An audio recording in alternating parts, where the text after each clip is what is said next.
Autopsie des séries, présenté par Sébastien Lambert, consultant psychologie sur Beta Série, la radio. Bonjour à tous et bienvenue dans cette nouvelle émission Autopsie des séries. Sébastien Lambert, consultant en psychologie, va analyser et décortiquer vos séries préférées. Bonjour Sébastien, et aujourd'hui on va commencer par quelle série justement ? Bien, bonjour Clément. Aujourd'hui, j'ai choisi de vous parler de Good Doctor. Plus principalement du docteur Sean Murphy, qui est joué par Freddie Highmore. Et c'est un jeune homme qui est atteint à la fois du syndrome d'Asperger et celui du savant. Bon, avant d'expliquer un peu ces deux syndromes, est-ce que tu peux nous situer un peu le personnage dans la série ? Qui est-il ? Alors, c'est un jeune médecin qui est très doué, très intelligent, mais qui ne se sent pas toujours compris par les autres. Il a perdu un frère très tôt, ça on le voit dans la série dès le début, et son père le battait. Alors, parle-nous du syndrome d'Asperger, justement, un TED, je crois. Exactement, un TED, oui. Le TED, c'est le trouble envahissant du comportement. Le syndrome Asperger est un trouble de la famille de l'autisme. Et dans cette série, l'autisme est légèrement caricatural. Est-ce que malgré la caricature, ça permet de sensibiliser un peu le public à l'autisme ? Parce que finalement, il y a plus de personnes qui en sont atteintes que ce qu'on pensait, que je pensais personnellement. Une naissance sur 100 d'après Autisme Europe. Oui, tu as raison, cette série a l'avantage d'en parler. Il existe plusieurs formes d'autisme. Dans cette série, le scénariste, il a choisi Sean Murphy, qui serait Asperger avec syndrome du savant. Alors, nul doute qu'il s'est bien renseigné sur le sujet, bien qu'il existe différents aspects. On parle du spectre autistique, avec des milliers de profils. Une personne autiste, évidemment, ne ressemblera jamais à une autre. Mais combien de types d'autisme existent exactement ? Eh bien, je dirais qu'il existe autant que de personnes atteintes d'autisme. Même si le docteur Sean représente seulement un type, je suis heureux, moi, que cette série puisse enlever des préjugés sur ce syndrome. Car certaines personnes pensaient qu'il s'agissait d'un trouble mental, comme la psychose ou bien la schizophrénie, alors que non, et il s'agit bien d'un TED. Et j'ai lu dans une étude en plus qui disait qu'il y avait 4 garçons pour une fille atteinte d'autisme. Et oui, selon la Fédération française de la recherche sur le cerveau, le FRC, mais bon, attention aux chiffres, parce que les femmes sont moins diagnostiquées que les hommes sur ce syndrome. Chez elles, il faut savoir que les difficultés sociales sont plus discrètes. Elles sont souvent le diagnostic du syndrome d'Asperger n'est pas envisagé. Et ce docteur Sean est doué de capacités extraordinaires, donc. Est-ce répandu chez les personnes atteintes d'Asperger ? Alors non, c'est une minorité, mais comme ils parlent et qu'ils ont peu de défiance motrice et mentale, eh bien, ce sont eux qui sont mis en avant dans les médias. Bon, il y a quand même quelque chose qui m'a marqué dans la série, c'est lorsque le docteur Murphy visualise le corps humain en 3D. Est-ce quelque chose de fictif ou est-ce que ça peut fonctionner aujourd'hui dans la vie réelle ? Alors, c'est assez drôle, mais oui, effectivement, visualiser le corps humain en 3D est une particularité qui collerait bien, justement, aux personnes autistes. Leurs perceptions sont différentes. Mais c'est vrai, là, c'est une fiction. Donc attention, heureusement, ce que le personnage principal montre est une caricature du syndrome d'Asperger. Donc quand je regarde ce personnage, j'ai l'impression de voir deux facettes finalement. Alors oui, il y a d'un côté ses compétences qui sont hors normes. En tant que médecin, il a le côté très désagréable du personnage, limite associable. Et le scénariste, lui, a choisi de ne pas montrer seulement le bon côté. Parce qu'on peut passer de très bons moments avec ces personnes-là. Il est mis en lumière le fait que lorsque ses collègues, dans la série on le voit, l'acceptent en tant que tel, on voit que ça fonctionne bien. Et c'est là que je trouve le message intéressant, justement. Un Asperger peut, si l'environnement est adapté, s'insérer dans la vie sociale. C'est un message comme celui-ci qu'il faudrait véhiculer. Bon, je vais te donner une petite réflexion là, et tu vas me dire ce que tu en penses. Tous les autistes ne sont pas des génies et tous les savants ne sont pas des autistes. Oui, alors ce que tu essayes de me faire là, on appelle ça de la confusion, Clément. C'est comme cette phrase du général de Gaulle qui disait « Les chercheurs qui cherchent, on en trouve, mais des chercheurs qui trouvent, on en cherche ». Je m'incline. Bon, là, t'as totalement gagné ce point-là, Sébastien.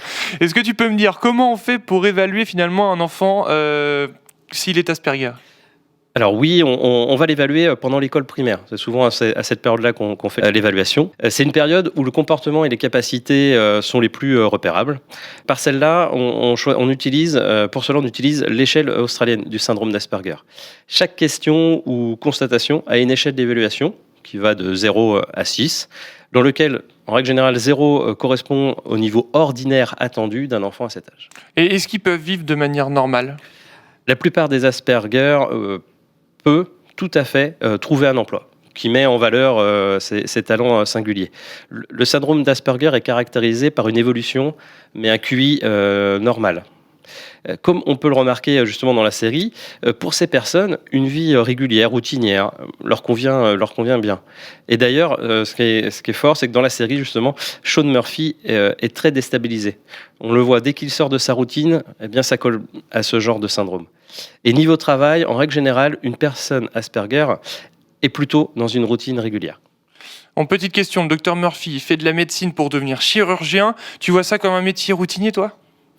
Alors effectivement, on peut voir une diversité dans le cas en chirurgie, mais puisqu'il a compris comment le corps fonctionnait, ça peut être vu comme une routine.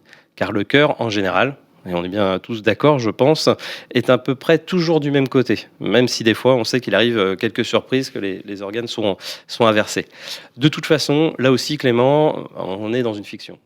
Il y a une caractéristique que j'aime beaucoup chez les personnes d'Asperger, c'est qu'elles sont sans filtre. Alors oui, c'est vrai, les personnes Asperger disent ce qu'elles pensent vraiment. C'est une de leurs particularités, quel que soit le contexte social ou leurs convictions personnelles. Ça amène des moments drôles, mais aussi émouvants dans la série. Ça apporte du rythme et ça fait du bien. J'ai vu que les capacités cognitives et comportementales peuvent varier d'une intelligence moyenne ou même supérieure à un retard profond chez les personnes qui ont des troubles du spectre autistique. Exactement, oui. L'intelligence varie. Mais 3 caractéristiques sont communes. Ces trois-là sont le trouble du développement de l'interaction sociale réciproque, la déficience de la communication verbale et non verbale, et le répertoire restreint d'intérêts et de comportements. Dans le cadre du docteur Murphy, nous sommes dans une phase où il communique, mais ce n'est pas dans ses habitudes de communiquer. Ce qui génère ces problèmes d'incompréhension chez ses collègues. Sébastien, est-ce que tu peux me citer les différents points qui collent bien entre la série et le syndrome d'Asperger tel qu'on le connaît aujourd'hui ? Alors oui, on va faire le petit listing. Alors il y a l'isolement social, avec des difficultés à cultiver des amitiés. Il y a aussi l'incompréhension des règles sociales. Souvent un détail qui prime sur le global. Il y a un centre d'intérêt précis et parfois atypique. Il y a les difficultés de décoder le sens des expressions du visage. Il y a l'emploi excentrique et souvent pointilleux du langage. Il y a une hypersensibilité à certains bruits et expériences sensorielles inhabituelles. Et j'ai lu quelque chose à propos de Suzanne, elle-même atteinte du syndrome d'Asperger, qui explique « Un Asperger ne se rend pas compte si un détail est important ou non. Il n'y a pas pour lui de questions futiles, il ne perçoit pas l'ambiance régnant au sein d'un groupe, d'une équipe de travail, ni lorsqu'il est inopportun pour lui de prendre la parole. » Et oui, c'est vrai. Suzanne Conran l'explique bien. C'est là qu'on sent bien le réel travail de recherche de la part des créateurs de la série. Même si, comme j'expliquais, tout ne colle pas à la réalité, ces diverses caractéristiques méritaient justement d'être mises en lumière.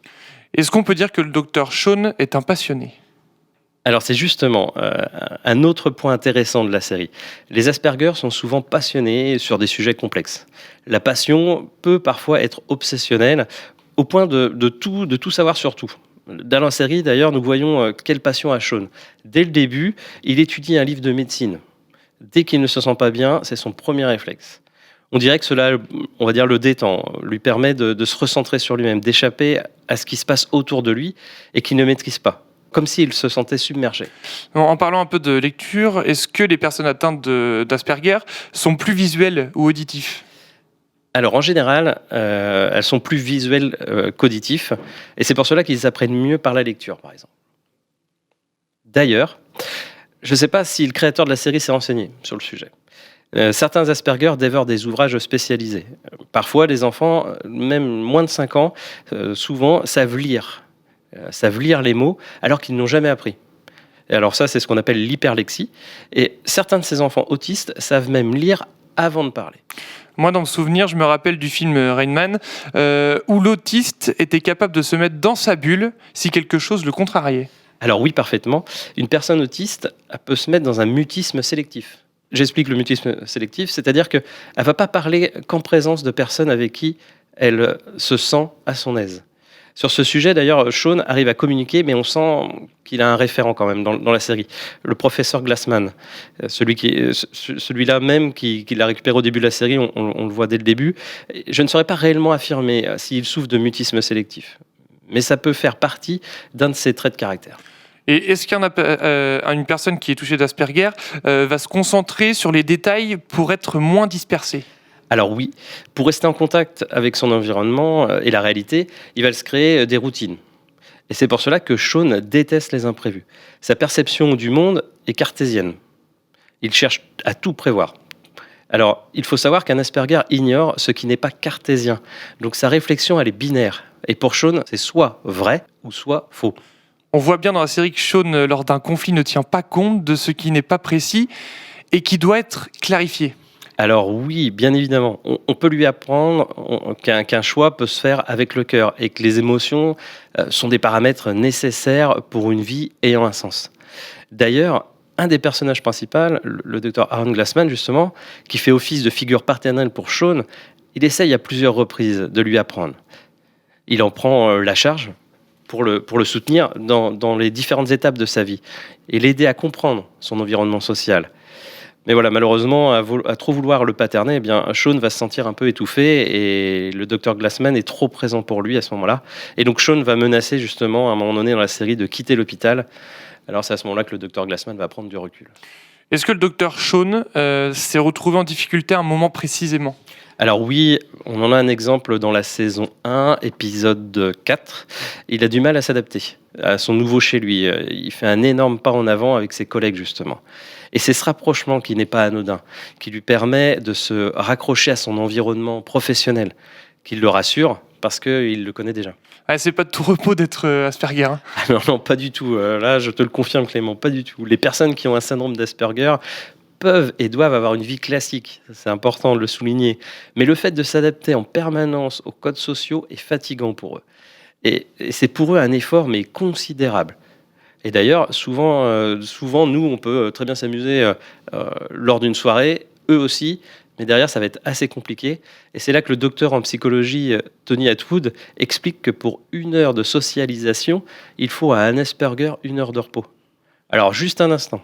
Juste prenez un instant et essayez d'imaginer si nous étions dans la réalité et non dans une fiction. Quel temps de repos il faudrait à Sean pour récupérer d'une journée de travail à l'hôpital ? Et j'ai même pire, j'ai lu que Nadia Chaban, professeure et chef du service des troubles du spectre de l'autisme au CHUV de Lausanne, en Suisse, disait de la série Good Doctor, c'est une caricature du syndrome d'Asperger parce qu'il a tout, le savoir encyclopédique médical, une sorte de codage visuel inhabituel, une intolérance au changement, une ritualisation, une difficulté au contact avec les autres, notamment physique, l'hypersensibilité aux stimuli extérieurs comme le bruit ou la lumière. C'est un peu too much, mais c'est une époque où les super-héros sont partout et ça colle plutôt bien. Et c'est vrai, je l'ai dit plusieurs fois, nous sommes dans de la fiction. Mais pourquoi justement ne pas montrer ce 1% de la population souffrant d'autisme, qu'ils peuvent eux aussi être des héros ? Et c'est Maria Callas qui disait que les gens avaient besoin d'aller au théâtre, à l'opéra, pour rêver en plus grand. Eh bien, le cinéma et la télévision sont aussi une sorte d'exagération de la vraie vie, qui permettent justement aux spectateurs de sortir de la réalité et de leur quotidien. Et si tu devais conclure quelque chose concernant ce syndrome d'Asperger ? Moi, je retiendrai que grâce à leur bonne capacité cognitive, certains Asperger peuvent assumer le quotidien de façon autonome. Et d'ailleurs, d'autres personnes requièrent un soutien personnalisé qui tienne compte de leurs besoins. Et justement, si en faisant le parallèle un peu, la conclusion pour toi, pour la série Good Doctor, Sébastien ? Moi, je trouve qu'elle montre certains côtés d'une personne Asperger avec le syndrome du savant, mais retenons bien que faire tenir une série en respectant trait pour trait, ça relève, en tout cas pour moi, de l'impossible. Là, nous restons dans une fiction et non dans la réalité. Le point positif de cette série est qu'elle parle ouvertement de ce syndrome. J'ai trouvé que l'image renvoyée était moins stéréotypée. Il y a des choses intéressantes sur l'autisme, et au fur et à mesure qu'on l'avance dans les saisons, le personnage s'affine. L'incarnation du personnage par Frédéric Moore est vraiment réussie. Et c'est ce qui fait, en tout cas pour moi, tout l'intérêt de la série. Et elle a plutôt été appréciée, cette série. Est-ce que selon toi, il va y avoir une saison 4 qui arrive ? Alors moi, je suis heureux en tout cas de voir qu'elle a été accueillie favorablement par le public. Ça prouve que beaucoup de personnes se sont intéressées à ce syndrome. Tout, comme j'ai été ravi de voir que toute une partie de la série New Amsterdam, alors peut-être qu'au fil des émissions, on en parlera, mais en tout cas, il montre le travail d'un psychiatre dans l'hôpital. Et je constate que les spectateurs s'intéressent de plus en plus à cette dimension psychologique. Cela va me permettre justement d'autopsier de nombreuses nouvelles séries. Et ça, c'est pour notre bonheur à nous. Merci beaucoup Sébastien d'avoir partagé un peu ton savoir sur Good Doctor. Eh bien, merci Clément, et on se dit à bientôt. À bientôt. Autopsie des séries, présentée par Sébastien Lambert, consultant psychologie sur Beta Série, la radio.